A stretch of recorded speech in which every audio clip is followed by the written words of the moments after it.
Jadi angle saya ngelihatnya kalau kita pengen bantu orang, jangan hanya nunggu pas kita mampu, pas kita punya rezeki lebih. Walaupun kaidah agamanya kayak gitu. Kan dalam Islam itu ada syariat, nanti di atasnya ada ihsan ya. Kalau syariatnya kita nggak boleh berinfak lebih daripada misalnya sepertiga harta kita tanpa seizin keluarga.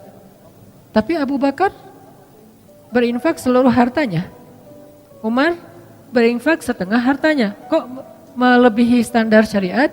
Ya karena keluarga Abu Bakar, keluarga Umar, bukan hanya beliau berdua tapi juga keluarganya, istrinya, anak-anaknya, semuanya derajatnya tuh udah wafa. Derajatnya udah muhsin, orang-orang yang berihsan. Sehingga mereka melakukan sesuatu lebih daripada standar umum yang dilakukan orang lain.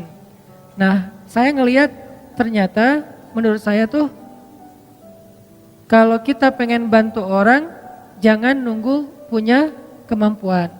Kalau kita pengen nolong orang, jangan nunggu kita dikasih rezeki yang lebih. Tapi sebaliknya, kalau kita pengen dapat rezeki yang lebih, tolong orang. Kalau kita pengen dimampukan, bantu orang. Kalau kita pengen diselesaikan urusan kita, selesaikan urusan orang. Jangan tunggu, gua beresin dulu urusan gua, ntar baru nolong yang lain. Enggak, kebalik. Kalau kita pengen urusan kita cepat beres, cepat diselesain sama Allah, cepat ditolong, cepat dikasih keajaiban, surprise segala macam, ya udah tolong orang dulu. Walaupun kita dalam kondisi susah, justru itu kesempatan buat kita. Karena hadisnya jelas, Nabi SAW mengatakan, "Maka nafi hajati akhi, kana Allahu fi hajati." Siapa yang menyelesaikan hajat saudaranya atau sibuk mengurus hajat saudaranya, Allah juga akan sibuk mengurus hajat dia. Lebih canggih mana nih? Kita nyelesain masalah kita sendiri atau Allah yang nyelesain masalah kita? Allah yang nyelesain masalah kita. Jadi biar Allah yang beresin masalah kita, tugas kita adalah beresin masalah orang lain. Kayak gitu kaidahnya, dan itu bukan hanya hadis motivasi. Saya menjadikan semua ayat dan hadis yang saya tahu itu sebagai konsep berpikir, bukan sekedar hadis motivasi. Baca hadis kemudian memotivasi, ayo tolong orang lain, tapi jadikan itu konsep berpikir. Apa bentuk konsep berpikirnya? Begitu kita punya masalah, nyari orang yang juga sama punya masalah. Lo punya masalah enggak? Enggak ada. Kok enggak sih? Cari.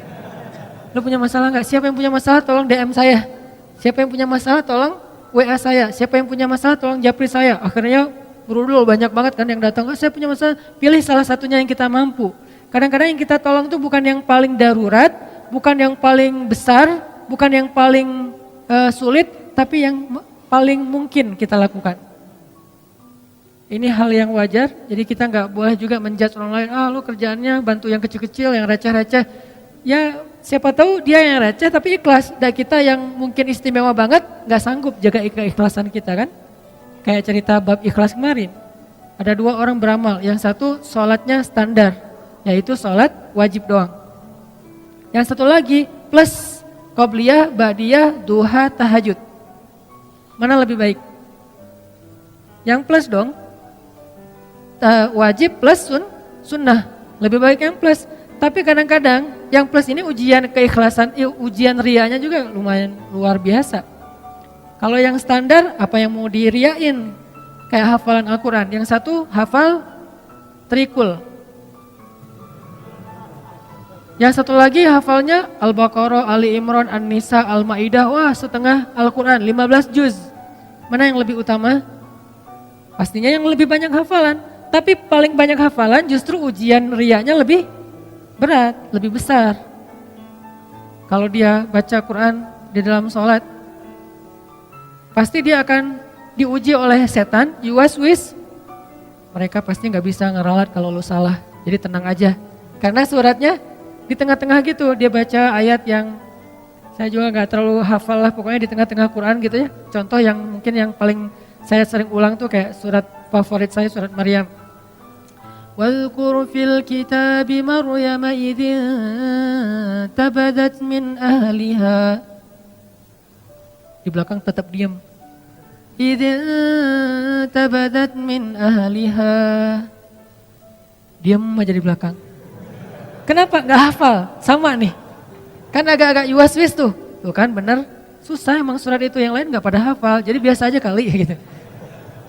Dan makmum ini macam-macam karakternya. Dan jadi ada karakter imam, ada karakter makmum. Imam kadang-kadang kayak gitu, caper gitu kan, baca ayat susah-susah, udah gitu mentok Al-Ikhlas.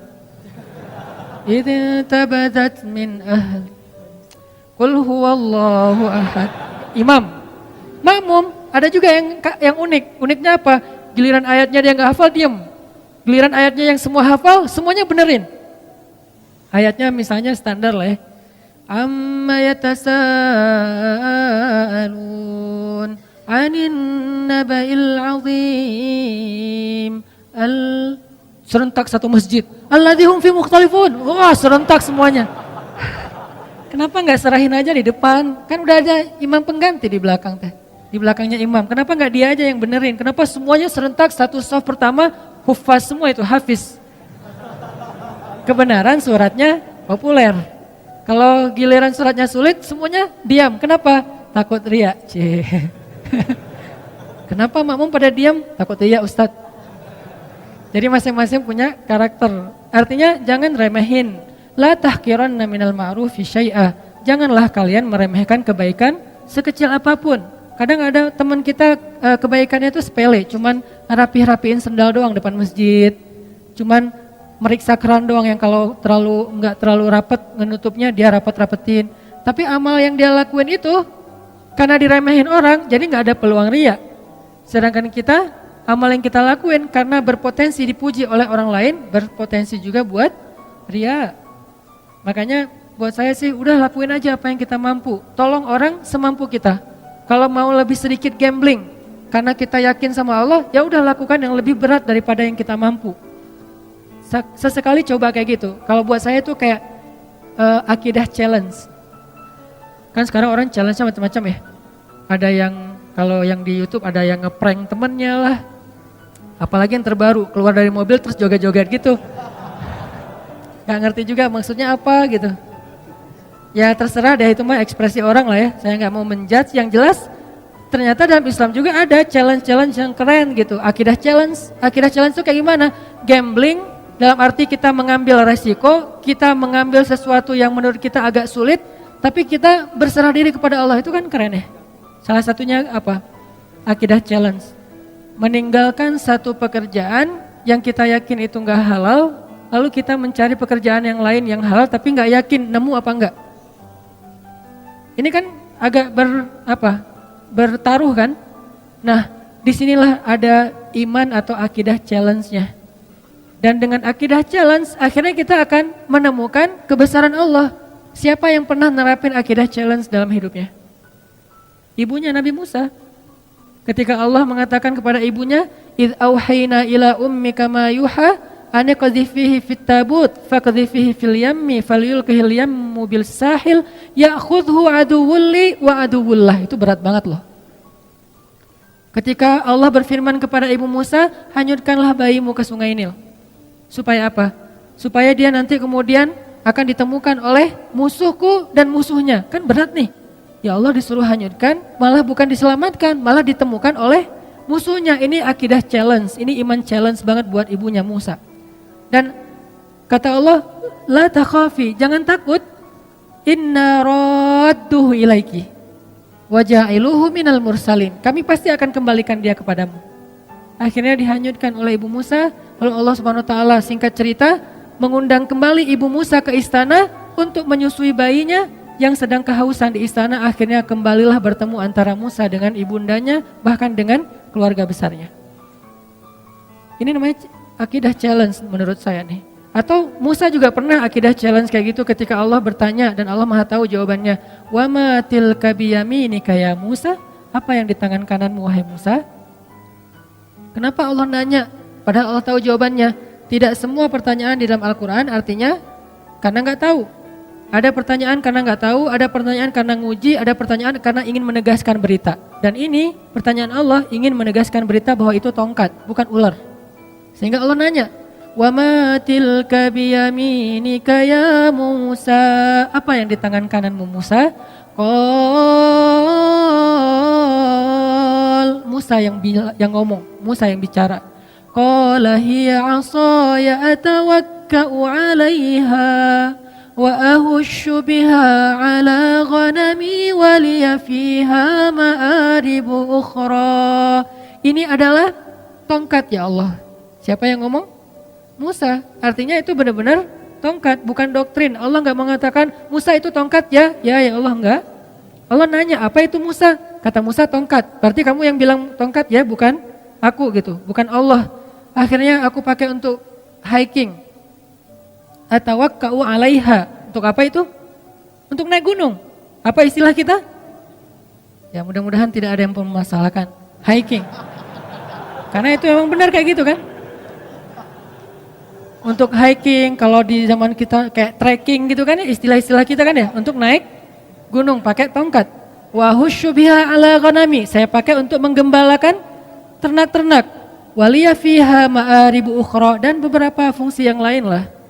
Terus kata Allah, alqiha ya Musa, coba kamu lempar wahai Musa.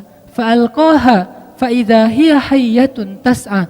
Lalu tiba-tiba ketika Musa melemparnya, dia menjadi ular yang merayap-rayap. Kemudian Allah kasih challenge buat Musa. Apa challenge-nya? Khuzha, coba kamu ambil Musa. Ini challenge buat Musa, biar Musa makin yakin sama Allah, dikasih ujian dulu. Khuzha la takhaf sanu'iduha siratahal ula. Gak usah khawatir, berarti Musa khawatir. Karena Musa ngeliat, aduh ini ular dalam hidup Musa belum pernah megang ular. Sekarang disuruh pegang ular sama Allah, khuzha, pegang ular. Dan ini bukan ular biasa yang ditemukan di hutan. Ular, bahasa kita jadi-jadian, kan lebih ngeri ya. Kalau ular biasa, dan kita juga jarang megang, gak pernah megang, malah kecuali di kebun binatang. Itu juga dampingin pawangnya. Ini gak masalah nih, gak masalah. Oh ya udah, begitu dia agak-agak ularnya iseng dikit, Pak, ini kenapa nih, heboh gitu, panik gitu, agak-agak norak gitu kan ya. Megang ular di kebun binatang norak, gimana di hutan gitu. Jadi jangan meremehkan Musa yang khawatir. Kenapa Musa khawatir? Wajar. Pertama, itu ular liar yang bukan di kebun binatang, gak ada pawangnya. Kedua, itu ular bukan dari semak-semak, dari tongkat, kan aneh. Kalau dari semak-semak, ular biasa mungkin Musa gak takut, karena Musa seorang laki-laki yang perkasa. Tapi ini ular dari tongkat. Jadi kalau kita mau pakai nalar, kenapa Musa takut sama ular gituan doang? Karena ularnya bukan ular yang biasa, tapi ular yang berubah dari tongkat. Jadi kayak jadi-jadian gitu. Waduh, ini ular dari tongkat jadi ular. Gimana megangnya ntar kalau ada apa-apa gimana? Musa khawatir. Kata Allah, la takhaf, jangan khawatir. Sanu'iduha siratahal ula. Ntar kami balikin lagi kepada bentuk aslinya. Ini akidah challenge buat Musa. Kalau bahasa teman-teman yang ngajinya mungkin lebih lebih dalam, istilahnya rububiyah, uluhiyah, asma, sifat dan seterusnya. Kita menerjemahkan, bukan mengubah istilah, akidah challenge. Dipegang sama Musa dikit, langsung berubah lagi menjadi tongkat. Maka bertambahlah iman Musa. Bertambahlah, arti bertambah iman apa? Bertambah percaya sama Allah, bertambah yakin sama Allah. Nanti kalau dikasih challenge yang lain, udah sanggup. Challenge berikutnya apa? Challenge berikutnya adalah idhab ila Fir'aun innahu tagha. Pergilah kepada Fir'aun, dia itu jahat banget. Itulah challenge yang lebih berat daripada megang ular. Tapi Allah kasih challenge yang kecil dulu biar Musanya makin yakin. Ini artinya teman-teman, kadang-kadang ketika kita ngambil sebuah pilihan yang sulit, kita agak sedikit gambling dalam hidup kita, tapi bersandar kepada perintah Allah, larangan Allah, kehendak Allah, apa yang Allah mau, syariat Allah. Di situ kita belajar iman, termasuk nolong orang lain. Sehingga kata Nabi, man kana fi hajati akhi kana Allahu fi hajati. Siapa yang sibuk ngurus hajat saudaranya, Allah juga akan sibuk ngurus hajat dia. Termasuk nanti banyak sekali hadis-hadis yang lain yang senada atau semakna dengan ini. Ini artinya angle-nya buat saya, kalau kita punya masalah, tolong orang yang punya masalah. Baru Allah tolong kita. Kalau kita pengen ditambahin rezeki, tolong orang dalam menyelesaikan masalah keuangan dia atau harta dan seterusnya. Jadi bekerjalah kepada Allah. Paling gampang tuh nyari kerja ke Allah loh. Nyari kerja ke perusahaan belum tentu diterima. Kalau ke Allah diterima enggak? Pasti diterima. Allah enggak pernah nolak. Orang yang pengen bekerja kepada Allah artinya pengen beramal, Allah enggak pernah nolak. Kenapa saya mengistilahkan bekerja? Dan Allah juga mengistilahkannya kayak gitu, berdagang. Ya ayyuhalladzina amanu hal adullukum ala tijarah. Mau nggak aku tawarin kalian satu tijarah, satu bisnis, satu perdagangan, satu kerjaan, satu project kalau bahasa kita. Berarti kadang kita berdagang dengan Allah, bertransaksi dengan Allah. Gimana bertransaksi dengan Allah? May yuqridullaha qardan hasanan. Siapa yang meminjamkan kepada Allah pinjaman yang baik, nanti Allah balas berlipat ganda. Bukankah itu transaksi? Baik, jual beli yang tidak akan mungkin rugi. Banyak lagi ayat-ayat yang lain yang bahasa analoginya adalah bahasa dagang atau bisnis. Jadi kalau mau dapat kerjaan yang paling gampang, tapi bayarannya itu bukan UMR, berapa ribu kali lipat UMR, dan kerjanya itu mulia banget, kita bukan cuma dapat upah, tapi juga kita dapat kehormatan, bekerjalah kepada Allah. Itu paling luar biasa, gampang banget. Kerjanya apa? Saya nggak punya kemampuan apa-apa, saya nggak punya kapasitas, saya nggak punya keahlian. Keahlian yang dibutuhkan itu bukan punya sesuatu, enggak. Apapun yang ada dalam diri kita yang kita bisa lakukan untuk bantu orang lain, itu keahlian. Sekedar mungkin sekedar repost, sekedar ngajak teman, sekedar, bukankah kita bisa ngelakuin banyak hal untuk bisa membantu orang lain? Kalau kita nggak punya uang, kita nggak usah ngasih uang. Kita ajak orang yang punya uang untuk memberi uang kepada dia. Kita jadi mediator. Bekerjalah kepada Allah, pasti diterima sama Allah. Terus diupahin sama Allah? Ya, karena dalam bahasa Al-Quran, Allah mengistilahkannya dengan jaza, dengan ajrun. Jaza artinya apa? Balasan. Ajrun, upah, pahala. Sama kan? Balasan, upah, pahala, itu semuanya sama. Berarti kalau kita pengen dapat kerjaan nih, paling gampang kerja aja sama Allah. Jadi udah gak ada lagi pengangguran di muka bumi ini kalau dia yakin kepada Allah. Tinggal kita, ya Allah, saya nih lagi bawa, dalam analogi kita nih, lagi bawa map. Ngapain? Cari kerja. Ke siapa? Ke langit. Caranya? Kita datangin orang miskin. Caranya datangin anak yatim. Caranya datangin orang-orang yang membutuhkan. Kalau zaman Nabi dulu, Rasulullah SAW itu, Khadijah bilang Rasulullah itu adalah laki-laki yang mengayomi anak yatim, orang miskin, orang tua, janda-janda yang ditinggalkan wali-walinya. Nabi yang menafkahi mereka. Sehingga inilah bentuk dari ekspresi syukur kita kepada Allah Subhanahu wa taala. Coba kita ingat dulu, siapa yang bisa saya bantu? Siapa yang bisa? Jadi analoginya adalah cara berpikirnya adalah kalau kita pengen ditolong oleh Allah, tolong orang lain. Kalau kita pengen dikasih rezeki oleh Allah, kasih rezeki untuk orang lain. Dan Allah pasti akan ngasih kita upah lebih gede daripada semua upah yang pernah diberikan oleh manusia. Jadi seorang kurir, jadilah kurir langit. Gimana menjadi kurir langit? Cari orang yang lagi pesen, lagi order rezeki, lagi order bayar hutang, lagi order berobat, kan dia lagi order tuh.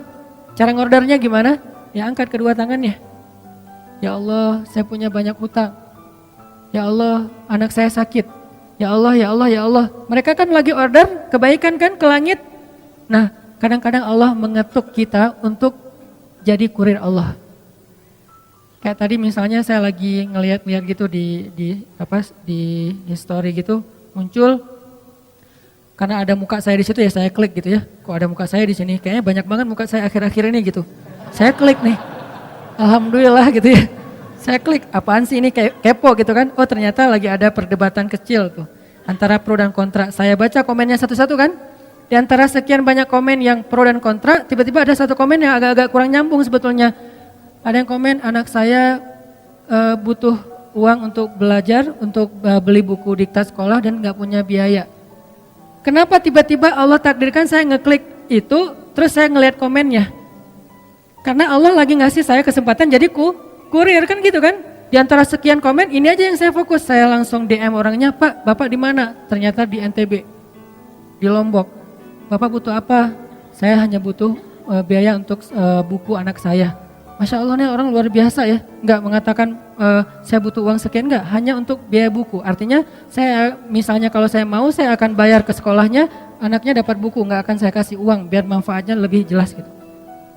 Kecil sih, tapi kan kenapa Allah takdirkan tiba-tiba saya baca postingan itu, saya lihat komen-komennya, mungkin cara Allah ngegelitik saya itu lewat penasaran, pengen tahu ada kehebohan apa, terus nemu di antara sekian kan banyak tuh, ada ratusan, baca satu-satu, kadang senyum, kadang kayak cemberut gitu, apaan sih nih, apa, satu-satu, ada yang unik nih, gak nyambung komennya, anak saya butuh biaya sekolah, langsung saya coba DM, dan ini sering terjadi dalam hidup kita teman-teman. Jadi gak perlu kita cari juga, Allah yang kayak ngorder ke kita, orang tuh ngorder, Allah nge-link kayak sistem startup ya. Jadi kayak social respon gitu, dia ngorder, terus kita kayak driver yang lagi dekat sama lokasi itu tiba-tiba masuk ke kita apa kayak notifnya, udah kita tinggal mau apa enggak ngambilnya nih. Kalau kita pikir, aduh jauh banget nih, kan saya sering mesen mie Aceh ya di Buah Batu, tapi tinggal Cihanjuang. Udah diambil ternyata pas tahu Cimahi ditolak lagi, aduh kecewa banget nih ditolak. Tapi masih mending lah daripada ditolak mantan masih. Cuman sampai berkali-kali ditolak gara-gara ngordernya di Cimahi, barangnya ada di Buah Batu, kan orangnya males. Padahal insya Allah pasti saya akan ngasih lebih, saya tahu lah jauh banget, kasihan kalau cuman sekian ribu, kadang-kadang cuman 30.000, ya udah digenapin 31.000 misalnya. Ganjil nggak genap. Maksudnya ditambahin lah 1.000 ongkos capek misalnya.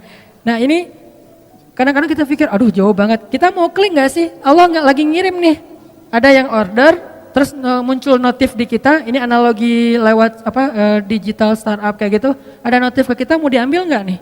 Begitu kita klik, kita ambil, maka Allah Subhanahu Wa Taala langsung transfer balasannya, upahnya, pahalanya ke saldo kita. Dan Allah kalau transfer biaya kurirnya itu lebih gede daripada semua biaya kurir yang pernah ada di muka bumi. Gede banget Allah ngasihnya. Kan berarti gampang kan cari kerjaan? Cari aja kerja ke langit. Dan Allah sering banget ngasih notif ke kita, tinggal kita ambil apa enggak.